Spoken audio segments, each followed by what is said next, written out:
Good morning students. तो कल हमने बायोट-सैवर्ट्स लॉ की एप्लीकेशंस डिस्कस की थी और 3 एप्लीकेशंस थी। एक हमने निकाला था magnetic field due to straight conductor carrying current, second at the centre of a circular coil carrying current और third at a point on the axis of circular coil carrying current. ठीक है, तो ये जो एप्लीकेशंस थी यहाँ पर बायोट-सैवर्ट्स law ख़त्म होता है। नेक्स्ट जो अब हम करेंगे वो है हमारा एम्पियर्स सर्किटल लॉ। ये भी इम्पॉर्टेंट है। एम्पियर्स सर्किटल लॉ क्या है? Ampere circuital law, B dot DL is equal to mu naught I। B dot DL is mu naught I, मतलब line integral of magnetic field induction over a closed path in vacuum बराबर होता है mu naught times the current I threading the closed path. जैसे हमने Gauss's theorem को state किया था। फिर देख लो L फॉर लाइन, ये क्या है? इंटीग्रल किसका? मैग्नेटिक फील्ड इंडक्शन का। कहाँ? Over the closed path in vacuum. किसके बराबर होता है? Mu naught times the current. तो स्टेटमेंट कैसे लिखेंगे? The line integral of magnetic field induction over a closed path in vacuum is equal to mu naught times the total current I threading the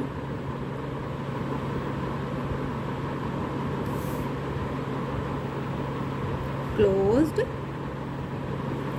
path, circulating the closed path. तो इसको हम prove करेंगे। अब simple सा proof है। Consider a straight conductor XY carrying current I। किया था ना हमने बायोट-सैवर्ट्स लॉ में। तो जो मैग्नेटिक फील्ड लाइंस होगी इसकी वजह से कैसे आई थी? राइट हैंड थंब रूल से आई थी। अब करंट इस दिशा में जा रहा है, हमें अपने अंगूठे को करंट की दिशा में रखना है। तो उंगलियां जिस दिशा में बंद हो रही हैं वो किसकी डायरेक्शन देगा? मैग्नेटिक फील्ड की। तो this is the direction of magnetic field lines around the conductor. मतलब दीज आर कंसेंट्रिक सर्कल्स और इन सब सर्कल का सेंटर कहाँ लाई कर रहा है? इस कंडक्टर पर। तो इसी एक सर्कल पर हम ये पॉइंट ले लेते हैं P, which is at a perpendicular distance R from this straight conductor. तो बायोट-सैवर्ट लॉ से हमारे पास आया था कि इस पॉइंट पर जो मैग्नेटिक फील्ड इंडक्शन है वो होगी mu naught I upon 2πr। आप इसको देख सकते हो। स्पेशल केस लिया था जब हमने कि पॉइंट P सेंटर में है और कंडक्टर इज़ इनफाइनाइटली लॉन्ग। मैंने आपको बताया था कि न्यूमेरिकल में भी हम यही फार्मूला इस्तेमाल करेंगे। ठीक है। अब B की डायरेक्शन क्या होगी? अंदर की तरफ। और इसी सर्कल का अगर हम एक छोटा सा, this is the direction of B, tangent है ना, टेंजेंट। याद है आपको इलेक्ट्रिक फील्ड जो होती थी, इलेक्ट्रिक फील्ड इंटेंसिटी, वो इलेक्ट्रिक फील्ड लाइंस के टेंजेंट होती थी। तो मैग्नेटिक फील्ड इंटेंसिटी क्या होएगी? मैग्नेटिक फील्ड लाइन के टेंजेंट। तो इस सर्कल का ये छोटा सा एलिमेंट जिसकी लेंथ DL है, ये हम डिस्कस कर रहे हैं। और यहाँ पर B की डायरेक्शन भी टेंजेंशियली जा रही है। तो मतलब B और DL क्या है? They are in same direction. तो अगर हम डॉट प्रोडक्ट लें B डॉट DL का, तो ये आएगा B और इसको इंटीग्रल ले लें क्लोज पाथ। कौन सा क्लोज पाथ होएगा? ये वाला सर्कल जिसका रेडियस कितना है? R। तो खोलो आप इस डॉट प्रोडक्ट को, ये आएगा B DL cos थीटा।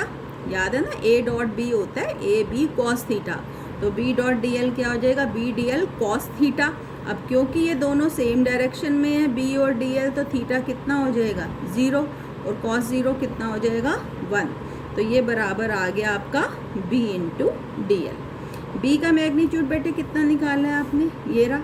तो इसको हम पुट कर देते हैं म्यू नॉट आई अपॉन 2πr इंटू DL। इसको बाहर ले लो, ये तो कांस्टेंट ही है। ये सब किसके बराबर आ रहा है? B डॉट DL के बराबर आ रहा है ये सारा का सारा, है ना। तो mu naught I upon 2πr integral of DL। और अगर हम DL को इंटीग्रेट करेंगे L, DL को इंटीग्रेट करेंगे L, और L for length of loop. ये जो लूप लिया है आपने, इसकी लेंथ कितनी है? इसकी लेंथ 2πr, जितनी इसकी परिधि है, जितना इसका सरकमफ्रेंस है, दिस इज 2πr। तो ये हो जाएगा आपका B dot DL is equal to mu naught I by 2πr into 2πr। 2πr and 2πr cancels, क्या आया आपके पास? B dot DL is equal to mu naught I. Simple, यही प्रूव करना था ना हमें कि ये जो लाइन इंटीग्रल होता है मैग्नेटिक फील्ड इंडक्शन का ओवर द क्लोज पाथ किसके बराबर होता है? म्यू नॉट आई के। तो ये आपके पास आ गया। क्लियर है? तो इसको करना है, इम्पॉर्टेंट है। अब इसकी दो एप्लीकेशन है एम्पियर सर्किटल लॉ की। इसकी हेल्प से भी हम मैग्नेटिक फील्ड ही निकालेंगे। एक निकालेंगे वही ड्यू टू स्ट्रेट कंडक्टर, और दूसरी सोलेनॉइड की वजह से। ठीक है, तो पहले हम करते हैं फर्स्ट एप्लीकेशन की magnetic field induction due to a straight conductor carrying current due to a straight conductor carrying current। किसकी हेल्प से? Ampere circuital law. तो बेटे ये कोई स्ट्रेट कंडक्टर है XY, कितना करंट जा रहा है? I। ऑब्वियसली इसके चारों ओर क्या उत्पन्न हो गई है? Magnetic field. तो इस कंडक्टर की वजह से हम यहाँ P पॉइंट पर कैलकुलेट करना चाहते हैं मैग्नेटिक फील्ड कितनी है। और सपोज़ ये P पॉइंट इससे कितने परपेंडिकुलर डिस्टेंस पर है? R। तो पहले तो मैग्नेटिक फील्ड लाइंस कैसी होंगी? वही राइट हैंड थंब रूल, यहाँ से उंगलियाँ अंदर जा रही है, यहाँ से बाहर जा रही हैं, तो इट विल बी सर्कुलर, और ये डायरेक्शन है। P पर मैग्नेटिक फील्ड इंडक्शन की डायरेक्शन क्या होएगी? टेंजेंशियली। और यहीं पर हमने एक एलिमेंट ले लिया, इस सर्कल का एक टुकड़ा ले लिया जिसकी लेंथ कितनी है? DL। तो B और DL are in same direction. B is parallel to DL, मतलब इन दोनों के बीच में जो एंगल है वो कितना है बेटे? 0 डिग्री। तो अगर अब हम एम्पियर सर्किटल लॉ अप्लाई करें, क्या होता है ampere circuital law? B dot DL mu naught I. ठीक है, तो ये B डॉट DL को हम लिखेंगे B DL cos 0 mu naught I. cos 0 कितना होता है? 1। ये हो गया B DL mu naught I. B को बाहर लो, integral of DL mu naught I. और अगर हम DL को इंटीग्रेट करेंगे तो L, और L क्या है? इस सर्कुलर पाथ की लेंथ कितनी है? इस सर्कुलर पाथ की length 2πr। This is equal to mu naught I, और B is equal to mu naught I by 2πr। This is the magnetic field due to a straight conductor, जिसमें से कितना current जा रहा है? I, और point कितने perpendicular distance पे है? R। अब देखो यहाँ ध्यान देने की बात है कि ये बायोट सेवर्ट लॉ से भी हमने निकाला था ये रिजल्ट, पर बहुत लंबा था वहाँ पे डेरिवेशन, है ना। स्ट्रेट कंडक्टर लिया था, यहाँ DL लिया था, OC लिया था, यहाँ फाई लिया था, फिर इंटीग्रेट किया था फाई 1 से फाई 2, फिर स्पेशल केस लिए थे, और फिर ये रिज़ल्ट आया था। और यहाँ 4 लाइनों में ये रिज़ल्ट आ गया है।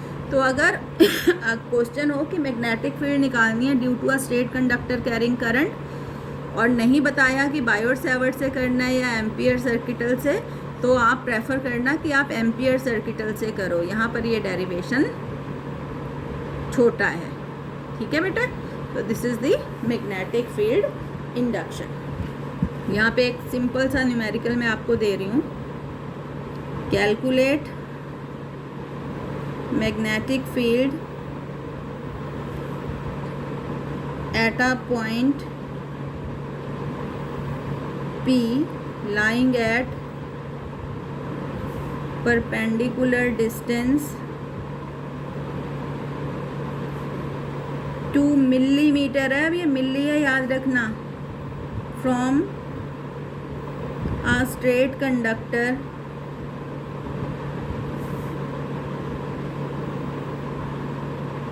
carrying 5 एम्पियर करंट कितना होगा। ठीक है, तो ये आप मुझे बताएंगे कि मैग्नेटिक फील्ड कितनी होगी। अब बेटे एम्पियर सर्किटल लॉ की सेकंड एप्लीकेशन हम करेंगे, इम्पॉर्टेंट है ये, magnetic field induction due to a solenoid, और ये लास्ट टॉपिक है इस चैप्टर का। 4 पार्ट हैं मैग्नेटिज्म में, आज हम यहाँ पर ये पहला पार्ट ख़त्म करेंगे। तो second application ampere circuital law की, magnetic field induction due to a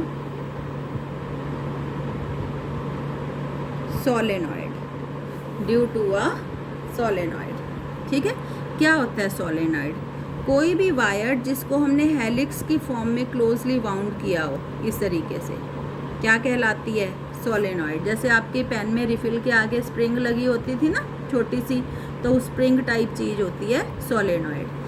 solenoid suppose ये इसमें से कितना करंट फ्लो कर रहा है, आई, तो इसमें जब करंट फ्लो करता है तो जो मैग्नेटिक फील्ड पैदा होती है ना बेटे सोलेनॉइड के अंदर, तो inside the solenoid the magnetic field is uniform and parallel to length of the solenoid, जबकि आउटसाइड मैग्नेटिक फील्ड कितनी रहती है? 0। ये याद रखने वाली बात है, ऑप्शनल में भी पूछ लेते हैं, क्विज में भी आ सकता है कि inside the solenoid magnetic field uniform होती है और parallel to length of solenoid होती है, और आउटसाइड क्या होती है? 0। ये जो सोलेनॉइड हमने लिया है, सपोज इसमें n क्या है? n is the number of turns per unit length. What it means कि एक यूनिट लेंथ में कितने टर्न्स हैं? n।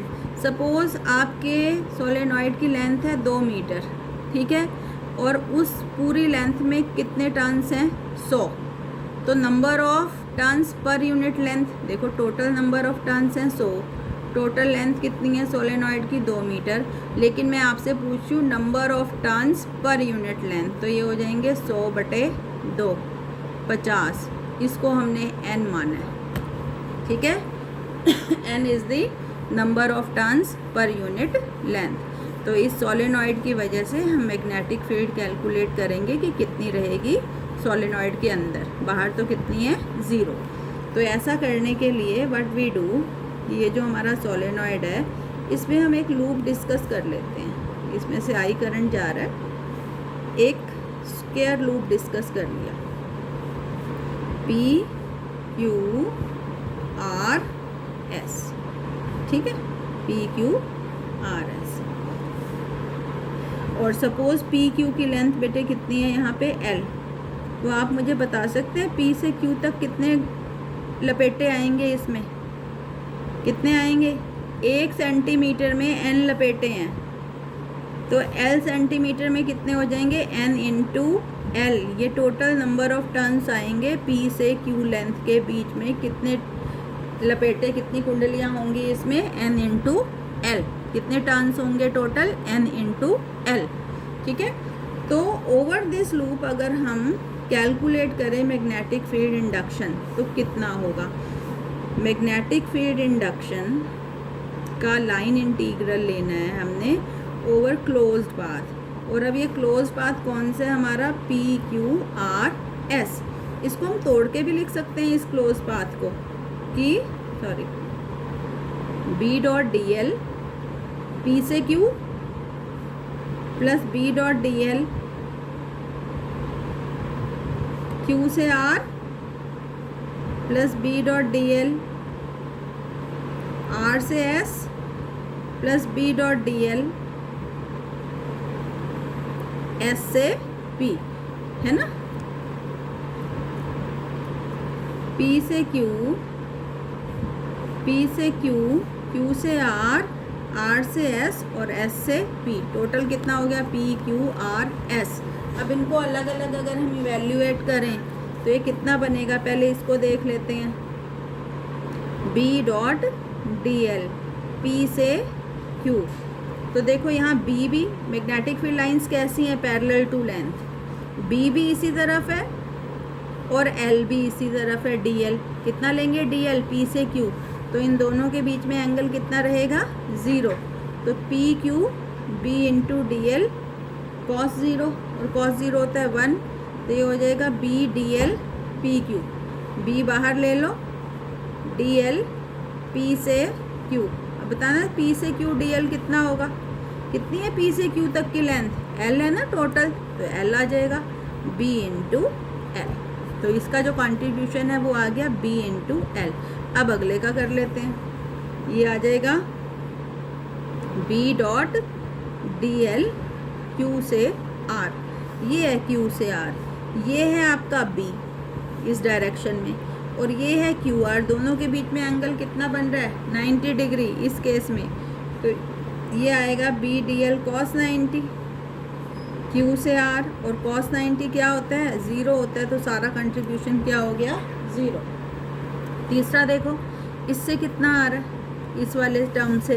तो ये है आपका R से S, B डॉट DL। अब ढूंढो R से S, ये बाहर है, और बाहर मैग्नेटिक फील्ड कितनी है? 0। यहाँ भी बताई थी। तो यहाँ तो B ही 0 हो गई, तो इसके 0 होते ये क्या हो गया? 0, मतलब इसका कंट्रीब्यूशन भी 0। और लास्ट रह गया आपके पास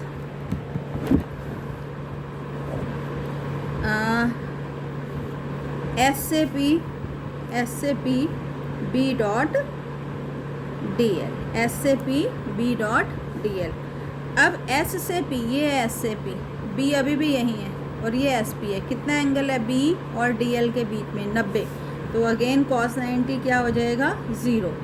तो मतलब B dot DL equation 1 become, equation 1 क्या बनेगी? B डॉट DL, ये कंट्रीब्यूशन कितना आया? BL प्लस ये कितना आया? 0। अगला कितना आया? 0। अगला कितना आया? 0। तो टोटल कितना आया? B into L। मतलब आपके पास B डॉट DL टोटल आया BL। ठीक है, ये हो गई आपकी इक्वेशन 2। ये हमने कैलकुलेट की है।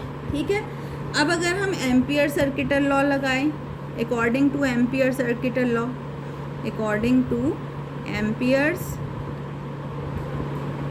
सर्किटल लॉ क्या हो जाएगा? B डॉट DL क्या होता है? Mu naught into total current. अब टोटल करंट कितना जा रहा है यहाँ से यहाँ तक बेटे? कितना जा रहा है टोटल करंट? एक टर्न में से I जा रहा है, और यहाँ से यहाँ तक टोटल टर्न मैंने कितने गिने थे? NL। तो टोटल करंट कितना जाएगा NL में से? NL into I। ठीक है, this is from ampere circuital law. ठीक है ना, क्या होता है एम्पियर सर्किटल लॉ? याद है ना? B dot DL is equal to mu naught गुना I होता है टोटल करंट जो सर्कुलर लूप से जा रहा है। तो टोटल करंट कितना जा रहा है यहाँ? NL into I। एक टर्न में से I जा रहा है, और यहाँ से यहाँ तक कितने टर्न्स हैं? NL। तो इतने में से कितना जाएगा? NLI। ये हो गई आपकी इक्वेशन 3। तो ये आपने कैलकुलेट किया थ्योरेटिकली, ये रिज़ल्ट आया है सर्किटल लॉ से। दोनों क्या होने चाहिए? सेम। तो इक्वेटिंग 2 एंड 3 क्या आ जाएगा आपके पास? BL is equal to mu naught into NLI। L और L कैंसिल, तो B आ गया mu naught N into I। This is the magnetic field due to a solenoid जिसमें से I करंट जा रहा है, और उस सोलेनॉइड में N टर्न्स है per unit length. N is the number of turns per unit length. अब अगर आपको नंबर ऑफ टर्न्स अलग दिए हुए हैं, लेंथ अलग दी हुई है, तो N की जगह हम पुट करेंगे N बाय एल, तो एक और फार्मूला आ गया है म्यू नॉट, अगर आपको एन और एल अलग दिए हुए हैं। This is the magnetic field due to solenoid. ठीक है, अब आपको एक बात ध्यान रखनी है कि this is the magnetic field well inside the solenoid. अंदर सिरों पर अगर हम कहें तो इसकी रह जाती है आधी। सपोज अंदर मैग्नेटिक फील्ड अगर 10 टेस्ला है तो इन दोनों एंड्स पर जो मैग्नेटिक फील्ड है वो कितनी होएगी? 5 टेस्ला। कितनी होगी? 5 टेस्ला। क्लियर है? तो एक न्यूमेरिकल ये हम सोलेनॉइड का भी करेंगे। कैलकुलेट